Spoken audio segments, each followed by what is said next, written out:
సార్వత్రిక ఎన్నికలు ఆంధ్రప్రదేశ్లో సమీపిస్తున్న నేపథ్యంలో అన్ని ప్రధాన రాజకీయ పార్టీలు కూడా ఎక్కువగా కసరత్తులు చేస్తున్నాయి. అధికార పార్టీ వైఎస్ఆర్ కాంగ్రెస్ పార్టీ ఇప్పటికే సిద్ధమంటూ బహిరంగ సభలతో రణభేరి మోగించారు.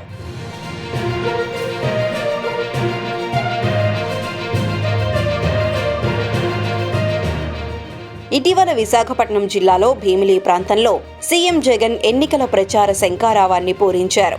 ఈ నెల 3వ తేదీన మలివిడత సభను ఏలూరు జిల్లాలోని తెందులూరులో నిర్వహించారు.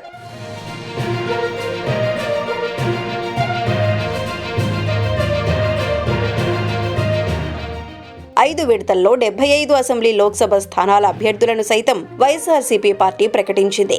ఎన్నికల నోటిఫికేషన్ విడుదలకు ముందు వచ్చిన చివరి నెల ఇదే కావటంతో ఏపీ సీఎం జగన్ జోరు పెంచారు. ముఖ్యంగా ఈ నెలలోనే పలు రకాల కార్యక్రమాలను కూడా చేపడుతున్నారు.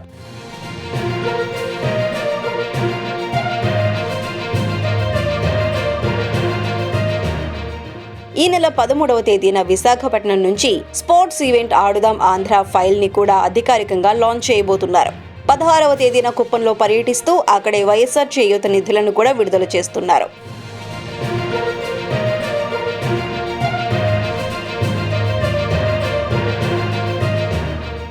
18వ తేదీన సిద్ధం బహిరంగ సభను కూడా నిర్వహించబోతున్నారు. అనంతరం ఆ తర్వాత అనంతపూర్ జిల్లా రాప్తాడులో జరిగే ఈ సభలో ఈసారి సరికొత్త మేనిఫెస్టోతో పాటు 2019లో కీలకంగా మారిన నవరత్నాలకు మించి హామీలు ఉండే విధంగా ప్లాన్ చేసినట్లు తెలుస్తోంది.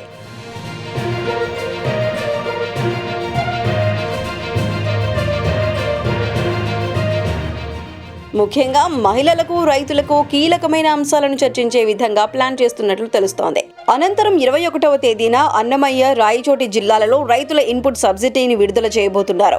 24వ తేదీన కర్నూలులో ఈబీసీ నేస్తం 3వ విడతను కూడా రిలీజ్ చేయబోతున్నారు.